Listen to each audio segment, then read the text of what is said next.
Hello, I'm John Melville, and I'm going to talk to you today about one of my favorite devices that we have here at Vernier, the SpectroVis Plus. This is our little array spectrometer, which can also be used as a fluorometer. And I'm going to be talking to you today about how you can actually use it as a fluorometer. Now, what a fluorometer is a way to use a device to look at what we call fluorescence. And there are several different compounds that fluoresce. Chlorophyll is one compound that fluoresces. It glows a nice bright red. You may not know this, but all scorpions fluoresce when they are when you shine a UV light on them. So I have a little extraction from some scorpion cuticle. And then you may have heard of this other compound. It's actually a protein called GFP, which stands for green fluorescent protein. And this is derived from a protein from jellyfish that is now used. It's a really, really important protein that's used in biotechnology, the biomedical industry, as a marker. And you can actually show that GFP also fluoresces bright green using our little spectrometer. Now, the way that you actually use this device to show fluorescence is instead of using the normal light source, this normal white light source for absorbance, we're going to be using one of two LEDs. On the device there is this purple LED, which means it's at about 405 nanometers. That's where it's centered at. And then we also have a green LED up here, which is centered at around 505.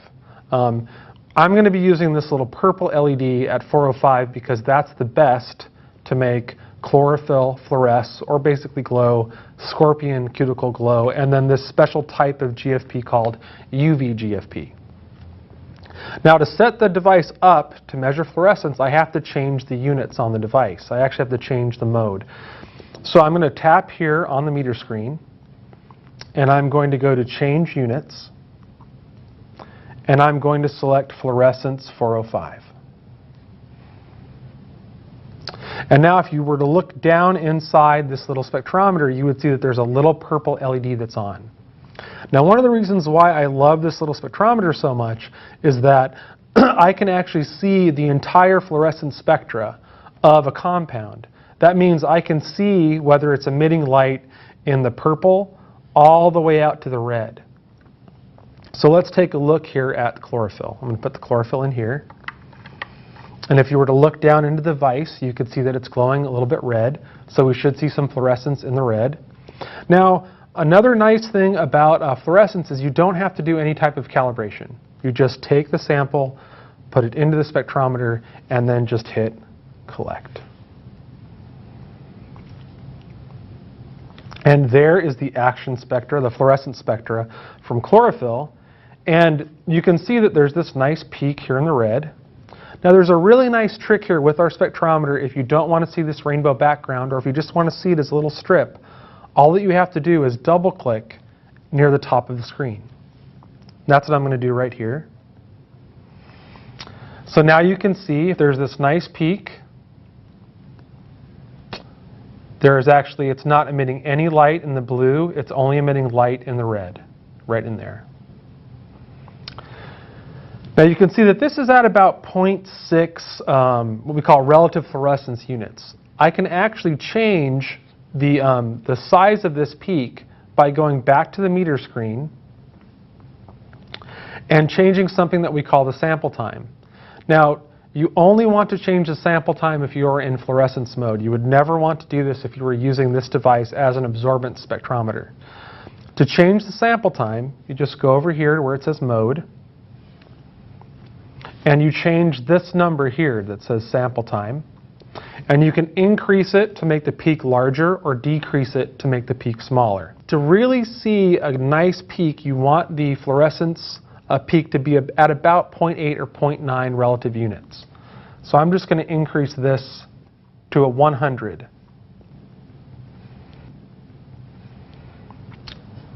I'm going to select OK. And then I'm going to hit play. And I'm going to store my latest run. And there we go. I'm going to hit stop.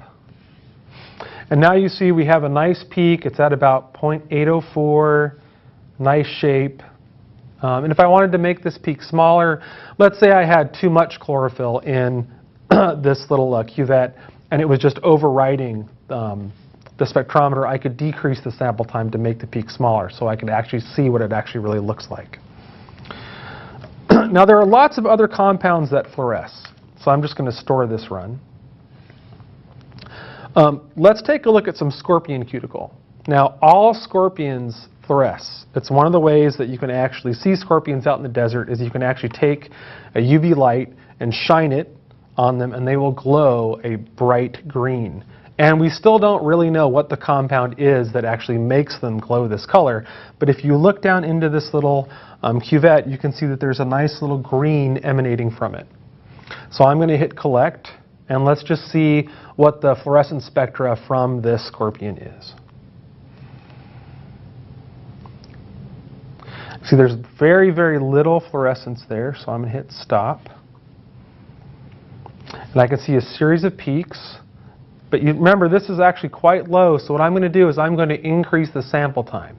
So I'm going to go back here. I'm going to go to full spectrum. And I'm going to increase the sample time quite a bit. I'm going to say, let's take a look at about 800 milliseconds. What I'm doing when I'm changing that sample time is I'm telling the detector in the device to just gather much more light. Say gather light for at least 800 milliseconds. So now I'm going to hit collect. Let's discard that last run.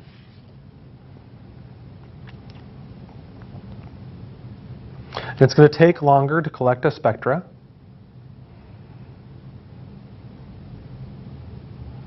And there we go. Now you can see I've actually maxed out the detector. It's actually well over 1. So what I would need to do then is just adjust the sample time down a bit. But you can see we can actually see this fluorescence spectrum much better now. Instead of having a little teeny peak, we have a nice big peak. So I'm going to go back here. And let's change it to, how about 600?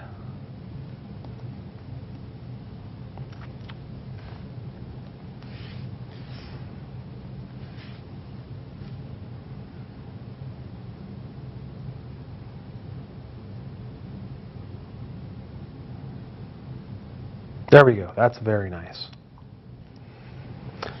So if you look now across, right here, you can see that this scorpion cuticle, the peak fluorescences, it's mostly right here in the green. And that's the color that a scorpion would look like if you hit it with the UV light. It would have this nice green color. Now there's many different compounds that are in scorpion cuticle that make it fluoresce this color, but I just wanted to show you that you can actually look at the fluorescence of other things. Now, I also talked about green fluorescent protein. Green fluorescent protein is a protein that was originally found in jellyfish that when hit with blue light, or in this case it also can be close to UV light, at around 405 nanometers, it glows bright green. Why this compound is so important is because it can be used as a tracker to look at gene expression, to label different proteins, to even label cells in mice or bacteria. It's revolutionized how we do biology today. And you can actually demonstrate to your students that green fluorescent protein fluoresces just by taking it and placing an extract of it here into the cuvette holder. And you can already see it's glowing this nice blue color. It actually is glowing greenish blue, and we'll be able to see that when we collect a spectra. Now, what you may notice is that this is much brighter than anything else that I've put in here, so I'm probably going to have to dramatically reduce the sample time. So I'm going to go here, and I'm going to decrease this back to 100. And then I'll hit OK, and then I'll hit collect.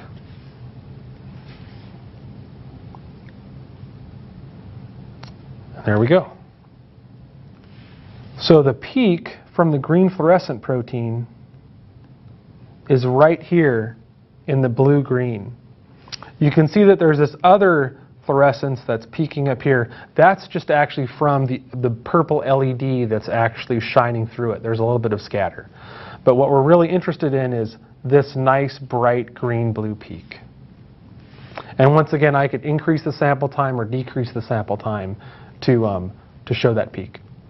Now, if I wanted to get rid of this peak from the actual LED, there's a way to change that.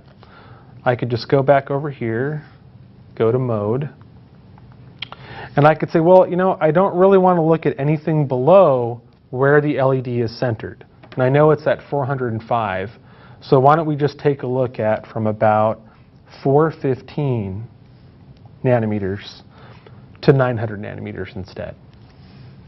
And I can hit OK. Let me hit collect. I'll discard that last run. There we go. I've still got a little bit of it in there. Oh.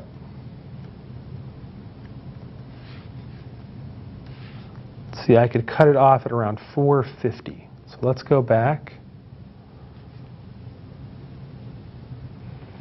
And let's just say, no, I just want to look at things from around 460 bigger. So now I'm only going to be looking at wavelengths from 460 to 900. And once again, I'll hit collect. I'll hit discard. And there we go. And so we can see that this green fluorescent protein, its peak emission from its fluorescence is right at around 505 nanometers, which is, well, green. So if you have any other questions about fluorescence or about spectroscopy or about anything at Vernier, just visit our website at www.vernier.com.